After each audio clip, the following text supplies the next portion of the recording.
Isomerism in coordination compounds, isomerism in coordination compounds. Okay, तो isomerism क्या होती है? ऐसे कंपाउंड जिनका मॉलिक्यूलर फॉर्मूला क्या होता है? सेम, मॉलिक्यूलर फॉर्मूला सेम होता है, लेकिन उनकी फिजिकल और केमिकल प्रॉपर्टीज अलग अलग होती हैं। अब ये फिजिकल और केमिकल प्रॉपर्टीज डिफरेंट क्यों है? क्योंकि मॉलिक्यूलर फॉर्मूला तो सेम है, बट या तो उनकी स्ट्रक्चर डिफरेंट होती है। क्या डिफरेंट होती है? स्ट्रक्चर, जिसकी वजह से प्रॉपर्टीज में डिफरेंस आया, या फिर उनका 3 डायमेंशन में अरेंजमेंट कैसा होता है? डिफरेंट होता है। तो आइसोमेरिज्म की डेफिनेशन क्या होती है? Those compounds which have similar molecular formula but different physical और chemical properties are known as isomers. Their physical and chemical properties are different due to their physical and chemical properties are different due to different structure or different arrangement in 3 dimension, due to different structure or different arrangement in 3 dimension। कहने का मतलब ऐसे compound जिनका molecular formula same है लेकिन physical या chemical properties कैसी हैं? डिफरेंट हैं। क्यों डिफरेंट हैं? क्योंकि उनके स्ट्रक्चरल या 3 डायमेंशन में अरेंजमेंट या स्ट्रक्चर में क्या है? डिफरेंस है। अब दो तरह के आइसोमेरिज्म कोऑर्डिनेशन कंपाउंड्स में आपको देखने को मिलती है, एक स्ट्रक्चरल और दूसरी ज्योमेट्रिकल, जिसको अपन स्टीरियो आइसोमेरिज्म भी कहते हैं। तो बात करेंगे सबसे पहले स्ट्रक्चरल, उसके बाद हम पढ़ेंगे स्टीरियो। स्टीरियो का ही एक पार्ट है ज्योमेट्रिकल और दूसरा है ऑप्टिकल। तो सबसे पहले बात करते हैं स्ट्रक्चरल आइसोमेरिज्म। Structural isomerism. अरे भाई सत्यम, ये अपना ऑडियो बंद करो बेटा, बार बार स्क्रीन को टैप करना बंद करो, बंद करो अपना। अभी भी ऑडियो ऑन है तेरा? ठीक है, नीचे देखो साउंड का साइन है।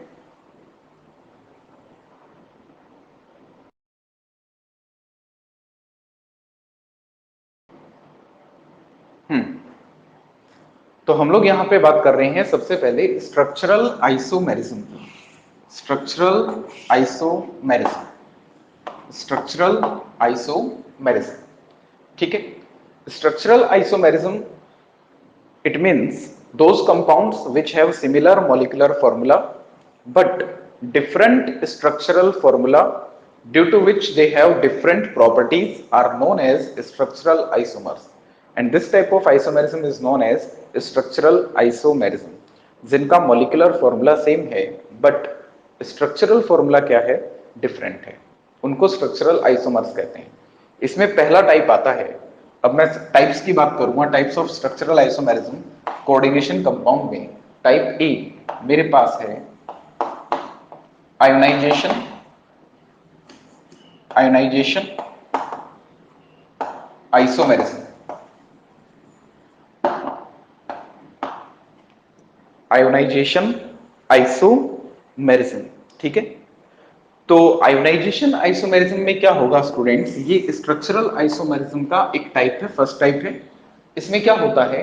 कंपाउंड का मॉलिक्यूलर फॉर्मूला सेम होता है, लेकिन उससे बनने वाले जो कंपाउंड हैं, जो अलग अलग कंपाउंड हैं, वो एक्वस सॉल्यूशन में अलग अलग तरह के आयंस बनाते हैं। एग्जाम्पल से पूरी कहानी क्लियर होगी। जैसे देखिए, आपके पास एक कंपाउंड है जो कोबाल्ट, जिसमें सेंट्रल मेटल है, 5 जिसमें एमीन लिगेंड्स है, ठीक है, एक जिसमें है ब्रोमाइड Br- और एक है जिसमें सल्फेट। इन सब से मिलाकर के ये मॉलिक्यूलर फॉर्मूला है। ये क्या है? Molecular formula. इन सब से मिलाकर के आप कितने टाइप के कंपाउंड बना सकते हैं, कोऑर्डिनेशन कंपाउंड? तो देखिए, इस मॉलिक्यूलर फॉर्मूला से मैंने एक कंपाउंड यहां पे बनाया जिसमें मैंने सेंट्रल मेटल लिया कोबाल्ट, 5 लिगेंड्स मैंने जिसमें रखे एमीन, एक लिगेंड मैंने रखा Br। अब भाई यहां पे कोबाल्ट का कोऑर्डिनेशन नंबर क्या होता है कि किसी भी सेंट्रल मेटल के साथ कितने कोऑर्डिनेट बॉन्ड बने हुए हैं, the number of coordinate bonds formed by a central metal. एक सेंट्रल मेटल के साथ कितने कोऑर्डिनेट बॉन्ड बने हुए हैं? तो कोबाल्ट का कोऑर्डिनेशन नंबर यहां पर कितना है? 6 है, यानी कि ये 6 कोऑर्डिनेट बॉन्ड बनाएगा। तो अपन ने क्या किया, 5 एमीन लिगेंड को यहाँ पे अंदर रखा, एक ब्रोमो को हमने यहाँ रखा। अब जो सल्फेट है ये जब जाएगा कहां पर, बाहर, SO4। ठीक है, यहां पर ये जो कंपाउंड बना इसका नाम होगा penta amine bromo cobalt third space sulphate. इसी फॉर्मूला को यूज करके हम एक और कंपाउंड बना सकते हैं और वो है कोबाल्ट, NH3 को मैंने अंदर रखा 5, सल्फेट को मैंने एज ए लिगेंड रखा और ब्रोमाइड को रखा बाहर। ठीक है, अब ये जो दो कंपाउंड हैं इनका मॉलिक्यूलर फॉर्मूला सेम है। भाई ये भी इससे बना है, ये वाला कंपाउंड भी इससे बना है, लेकिन दोनों में फर्क है।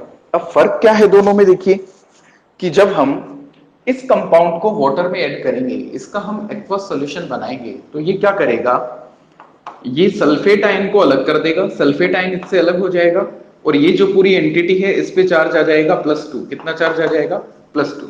यानी कि एक्वस सॉल्यूशन में ये क्या बनाता है, एक्वस सॉल्यूशन में ये वाला कंपाउंड बनाता है सल्फेट आयन और साथ में क्या बनाता है, ये कोऑर्डिनेशन एंटिटी जिसपे कितना चार्ज है, +2। भाई SO4 -2 अलग अलग होगा तो एंटिटी पे कितना चार्ज बचेगा, +2 बचेगा, सिंपल है।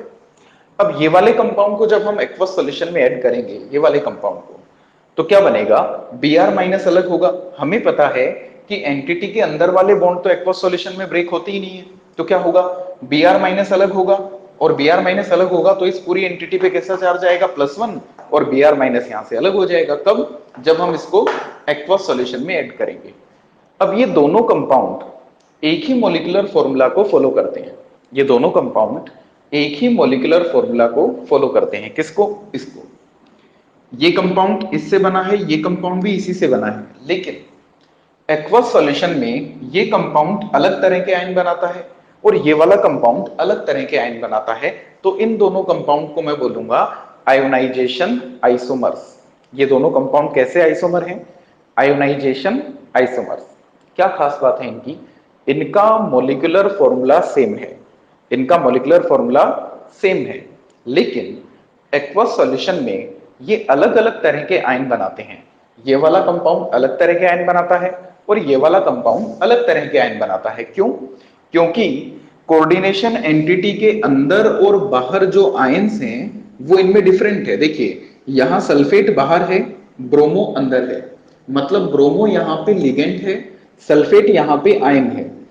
जबकि दूसरे कंपाउंड में सल्फेट एज अ लिगेंड है और ब्रोमाइड आयन कहां है, बाहर है। समझ आ रही है ये बात। तो ऐसे कंपाउंड जिनका मॉलिक्यूलर फॉर्मूला सेम होता है लेकिन लेकिन वो एक्वस सॉल्यूशन में अलग अलग तरह के आयंस बनाते हैं, उनको कहते हैं आयोनाइजेशन आइसोमर्स। अब कंपटीशन एग्जाम में यहां से क्वेश्चन कैसे आता है, क्वेश्चन आएगा एक कंपाउंड जिसका मॉलिक्यूलर फॉर्मूला ये है। क्वेश्चन में आपको मॉलिक्यूलर फॉर्मूला गिवन है, क्वेश्चन में आपको मॉलिक्यूलर फॉर्मूला गिवन है। भाई बोर्ड एग्जाम में भी ये क्वेश्चन बहुत बार आया हुआ है, CBSE में भी। एक कंपाउंड है जिसका मॉलिक्यूलर फॉर्मूला आपको गिवन है और आपसे क्या पूछा है कि इस मॉलिक्यूलर फॉर्मूला से जो कंपाउंड बना है उस कंपाउंड में जब हम बेरियम क्लोराइड ऐड करते हैं, ध्यान से सुनना मेरी बात, एक कंपाउंड X है, एक कंपाउंड X है जिसका मॉलिक्यूलर फॉर्मूला ये है। This formula is given in the question. पूछा क्या है, जब कंपाउंड X के एक्वस सॉल्यूशन में, जब कंपाउंड X के एक्वस सॉल्यूशन में बेरियम क्लोराइड ऐड करते हैं, BaCl2, क्या ऐड किया, BaCl2, किसमें, कंपाउंड X के एक्वस सॉल्यूशन में क्या ऐड किया, BaCl2। तो एक व्हाइट पीपीटी बना, क्या बना, व्हाइट पीपीटी, बेरियम सल्फेट का व्हाइट पीपीटी बना, प्रेसिपिटेट बना, क्या बना, BaSO4 का व्हाइट प्रेसिपिटेट आपको ऑब्टेन हुआ। आपसे पूछा गया है कि ये कंपाउंड X कौन सा है, ये वाला कंपाउंड X है या फिर ये वाला कंपाउंड X है। ध्यान से सुनो मेरी बात, एक कंपाउंड X है जिसका मॉलिक्यूलर फॉर्मूला ये है, ठीक है। उस कंपाउंड X में जब आपने क्या ऐड किया, BaCl2 आपने ऐड किया, क्या ऐड किया, बेरियम क्लोराइड का एक्वस सॉल्यूशन आपने ऐड किया, तो आपको as a product barium sulphate का व्हाइट पीपीटी मिला। क्या मिला, बेरियम सल्फेट का व्हाइट पीपीटी। तो वो कंपाउंड एक्स क्या है? क्या वो कंपाउंड एक्स ये वाला है या ये वाला? देखिए, बेरियम सल्फेट का पीपीटी बना, इसका मतलब कंपाउंड एक्स जो है उसके पास सल्फेट आयन होना चाहिए। क्या होना चाहिए? सल्फेट आयन उसके पास फ्री होना चाहिए। यहां पर कंपाउंड एक्स की रिएक्शन BaCl2 से करवाने पे BaSO4 का व्हाइट पीपीटी बना, इसका मतलब ये सल्फेट आयन कहां से आया? कंपाउंड एक्स से। मतलब कंपाउंड एक्स के एक्वस सॉल्यूशन में सल्फेट आयन होना चाहिए। तो देखो, सल्फेट आयन कौन सा फ्री करता है? क्या ये कंपाउंड बी सल्फेट आयन को फ्री करता है? आप बोलोगे सर नहीं करता। क्यों नहीं करता? क्योंकि सल्फेट एंटिटी के अंदर है, तो ये सल्फेट को फ्री नहीं करता। क्या कंपाउंड ए सल्फेट आयन को फ्री करेगा? बिल्कुल करेगा। क्यों करेगा? क्योंकि यहां पर सल्फेट क्या है? एंटिटी के बाहर है। इसका मतलब वो कंपाउंड एक्स जो है वो कौन सा है? वो कंपाउंड एक्स ये ए वाला कंपाउंड है। समझ आई बात? क्वेश्चन को घुमा दिया भाई, आपको मॉलिक्यूलर फॉर्मूला दिया और आपको बताया कि जो कंपाउंड बनाना है उसमें सल्फेट आयन को कहां रखना है? बाहर रखना है। उसमें सल्फेट आयन को कहां रखना है? एंटिटी के बाहर रखना है। तो सल्फेट आयन को एंटिटी के बाहर रखोगे तभी तो BaSO4 बनेगा। सल्फेट आयन को एंटिटी के बाहर रखोगे तभी तो बेरियम सल्फेट बनेगा। और इस मॉलिक्यूलर फॉर्मूला से जब आप सल्फेट आयन को बाहर रखेंगे तो कंपाउंड ये वाला बनना चाहिए। अगर वो क्वेश्चन में आपको बोलता, देखिए ध्यान से सुनिए, अगर क्वेश्चन में बोलता कि कंपाउंड एक्स है ना, ये कंपाउंड एक्स की रिएक्शन जब हम AgNO3 से करवाते हैं, किससे करवाते हैं? AgNO3, तो AgBr का लाइट येलो पीपीटी बनता है। क्या बनता है? AgBr का लाइट येलो प्रेसिपिटेट बनता है। समझ में आई ये बात? तो अब बताइए ये कंपाउंड एक्स कौन सा है? आप बोलेंगे सर कंपाउंड एक्स वो होना चाहिए जिसके पास Br माइनस आयन फ्री हो। AgNO3 से रिएक्शन करके AgBr बना, मतलब कंपाउंड एक्स के पास क्या होना चाहिए? ब्रोमाइड आयन होना चाहिए। कंपाउंड एक्स के पास क्या होना चाहिए? ब्रोमाइड आयन होना चाहिए। तो ऐसी सिचुएशन में आप बोलोगे कि ये जो कंपाउंड एक्स है ये कौन सा है? ये बी है, क्योंकि ब्रोमाइड आयन को यही फ्री करता है। इसमें तो ब्रोमाइड आयन फ्री होगा नहीं क्योंकि वो तो एंटिटी के अंदर है। तो ये आयोनाइजेशन आइसोमेरिज्म है। ठीक है, इसमें क्या करना है? आयंस को एक्सचेंज करके आपको आइसोमर्स बनाने हैं। अगर मैं आपको यहां पे एक और क्वेश्चन देता हूं, देखिए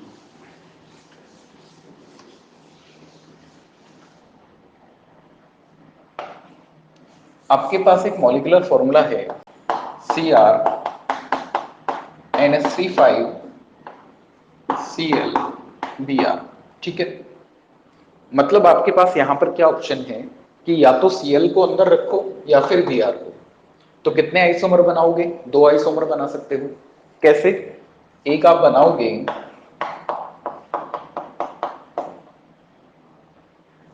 CrNH3 5Cl, ओके, NH3 5 को आपने अंदर रखा, Br को बाहर रखा। दूसरे में आप क्या कर सकते हो? NH3 5Br Cl को कहां रख सकते हो? बाहर रख सकते हो। एक हाइपोथेटिकल एग्जांपल है। हाइपोथेटिकल मतलब नॉट रियलिस्टिक, सिर्फ समझाने के लिए कि आयंस को किस तरह से आप एक्सचेंज करके क्या बना सकते हैं? आइसोमर्स बना सकते हैं।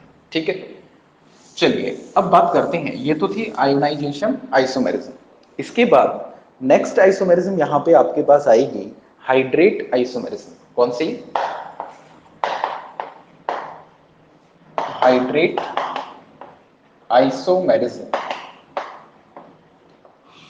इसमें आपको क्या करना है? हाइड्रेट आइसोमेरिज्म में आपको क्या करना है कि number of hydrate ion, number of hydrate यानी कि water molecules inside the complex and outside the complex आपको चेंज करने हैं। कैसे? देखिए, आपके पास जैसे मॉलिक्यूलर फॉर्मूला है CrH2O6Cl3, आपसे बोला गया कि इसके हाइड्रेट आइसोमर्स बनाओ। क्या बनाओ? हाइड्रेट। तो हाइड्रेट आइसोमेरिज्म में क्या होता है? ऐसे कंपाउंड जिनका मॉलिक्यूलर फॉर्मूला सेम लेकिन water molecule inside the complex and outside the complex are different. कैसे? देखिए, यहां से अगर आप कंपाउंड बनाते हैं तो आप बना सकते हैं CrH2O6 Cl3। समझ में आई बात? CrH2O6 Cl3, ये एक कंपाउंड बना। अंदर कितने वाटर मॉलिक्यूल हैं? 6, बाहर कितने हैं? 0। अब आप क्या करेंगे, एक Cl को अंदर लाएंगे तो एक वाटर बाहर चला जाएगा, यानी कि दूसरा आप यहां पे क्या बना सकते हैं, CrH2O5 Cl, बाहर आ गया Cl2.H2। क्या किया आपने, एक क्लोराइड आयन को अंदर ले गए और एक वाटर को कहां निकाल दिया? बाहर। तो ये दोनों आपस में कैसे आइसोमर्स हैं? हाइड्रेट, क्योंकि इनमें इनसाइड द कॉम्प्लेक्स और outside the complex water molecule क्या हैं? डिफरेंट। आप क्या कर सकते हैं, एक और Cl को अंदर ले जा सकते हैं, तो यहां पे एक और आइसोमर आप बना देंगे, H2O4 Cl2 Cl.2H2। तो ये भी एक आइसोमर बन गया, क्योंकि इसमें देखो बाहर 2H2O है, अंदर 4, इसमें बाहर 5 है, बाहर 1 है, अंदर 5 है। तो number of water molecule complex के अंदर और बाहर अगर अलग अलग हैं तो ऐसे कंपाउंड को हम कहते हैं हाइड्रेट आइसोमर्स। क्लियर है ये चीज? इसके बाद नेक्स्ट आइसोमेरिज्म यहां पर आता है जिसको हम कहते हैं लिंकेज आइसोमेरिज्म। बहुत इंपॉर्टेंट है और आसान भी बहुत है। आइसोमेरिज्म का टॉपिक काफी आसान है। बात कर रहे हैं हम यहां पर लिंकेज आइसोमेरिज्म की। लिंकेज आइसोमेरिज्म, लिंकेज आइसोमेरिज्म ऐसे कंपाउंड में मिलेगी जिनमें एम्बिडेंट लिगेंड होता है। कैसा लिगेंड होता है? एम्बिडेंट। एम्बिडेंट याद है आपको? एम्बिडेंट लिगेंड याद है, जिसमें क्या होता है, एक लिगेंड दो अलग अलग टाइप से बॉन्डिंग कर सकता है, जैसे साइनाइड और आइसोसाइनाइड, साइनो एंड आइसोसाइनो, जैसे नाइट्राइटो एन और नाइट्राइटो ओ, जैसे थायोसाइनेटो एंड आइसोथायोसाइनेटो। तो इनमें क्या होगा, इनमें क्या होगा, जैसे एक कंपाउंड मेरे पास है COH2O5 CN सल्फेट। ये मॉलिक्यूलर फॉर्मूला है जिससे मुझे क्या बनाना है, लिंकेज आइसोमर बनाना है। तो मैं लिंकेज कैसे बना सकता हूं, देखिए, COH2O5 मैंने रखा, अब मैंने लिखा यहां पे CN। CN का मतलब है साइनो। CN का क्या मतलब है? साइनो। साइनो का मतलब कि भाई इसने बॉन्ड कार्बन की तरफ से बनाया है। इसने बॉन्ड किसकी तरफ से बनाया है? कार्बन की तरफ से। डोनर एटम कौन है यहां पर? कार्बन है। बाहर आ गया SO4-2। ठीक है, बाहर वाले का कोई इंपॉर्टेंस नहीं है, सिर्फ इस साइनो को घुमा करके लिखना है तो आइसोमर बन जाएगा। कैसे? आइसोमर मेरे को बनाना है तो मैं यहां पे लिखूंगा H2O5, CN की जगह मैं क्या लिखूंगा, NC और SO4।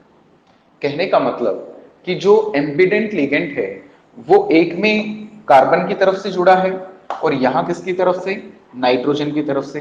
तो एम्बिडेंट लिगेंड की बॉन्डिंग का तरीका अलग अलग होता है। ऐसे कंपाउंड को कहते हैं लिंकेज आइसोमर्स। समझ में आई ये बात? यहां पर सिर्फ CN कार्बन की तरफ से बॉन्डिंग कर रहा है, यहां पर CN नाइट्रोजन की तरफ से बॉन्डिंग कर रहा है। यहां पे इसको साइनो बोलेंगे, यहां पे इसको आइसोसाइनो बोलेंगे। इसी की वजह से ये दोनों कंपाउंड लिंकेज आइसोमर्स बन गए। अब इसमें और एग्जांपल लेते हैं, जैसे तो देखिए, मान लो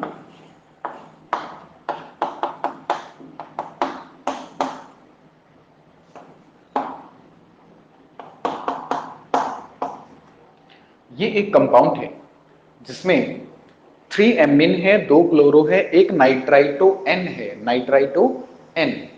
क्या आप इसका लिंकेज आइसोमर बना सकते हैं? तो आप बोलेंगे हाँ सर आसान है। क्या करना है, सिर्फ NO2 को घुमा के लिखना है। NO2 का मतलब है कि डोनर एटम कौन है? नाइट्रोजन। अगर मैं इसको लिख दूं ONO, NH3 thrice Cl2, NO2 की जगह मैंने लिखा ONO, तो ये बन गया तो ये बन गया यहाँ पर इसका लिंकेज आइसोमर। इसमें नाइट्राइटो N की तरफ से जुड़ा है, इसमें नाइट्राइटो किसकी तरफ से जुड़ा है, O की तरफ से। तो ऐसे कंपाउंड जिनमें एम्बिडेंट लिगेंड की बॉन्डिंग का तरीका, एम्बिडेंट लिगेंड की बॉन्डिंग का तरीका बदल जाता है, उनको कहते हैं लिंकेज आइसोमर्स। तो लिंकेज आइसोमेरिज्म तभी होगी जब उस कंपाउंड में क्या हो, एम्बिडेंट लिगेंड हो। लिंकेज आइसोमेरिज्म तभी होगी जब उस कंपाउंड में क्या हो, एम्बिडेंट लिगेंड हो। अगर एम्बिडेंट लिगेंड नहीं होगा तो लिंकेज आइसोमेरिज्म भी नहीं होगी। सिंपल सी बात है। लिंकेज आइसोमेरिज्म होने के लिए एम्बिडेंट लिगेंड का होना जरूरी है। और क्या होगा उसमें, एम्बिडेंट लिगेंड की बॉन्डिंग का तरीका रिवर्स हो जाएगा। इधर नाइट्रोजन है तो यहाँ पे किससे बॉन्ड बनाएगा, ऑक्सीजन से। क्लियर है ये चीज। तो ये हुई लिंकेज आइसोमेरिज्म। इसके बाद हम बात करेंगे कोऑर्डिनेशन आइसोमेरिज्म। नेक्स्ट,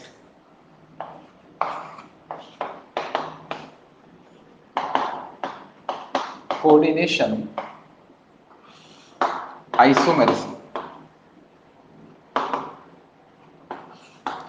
ये ऐसे कंपाउंड में होगी स्टूडेंट्स जिसमें पॉजिटिव और नेगेटिव दोनों पार्ट कोऑर्डिनेशन एंटिटी हो। जैसे देखिए CO NH3 6 एक ये कोऑर्डिनेशन एंटिटी है।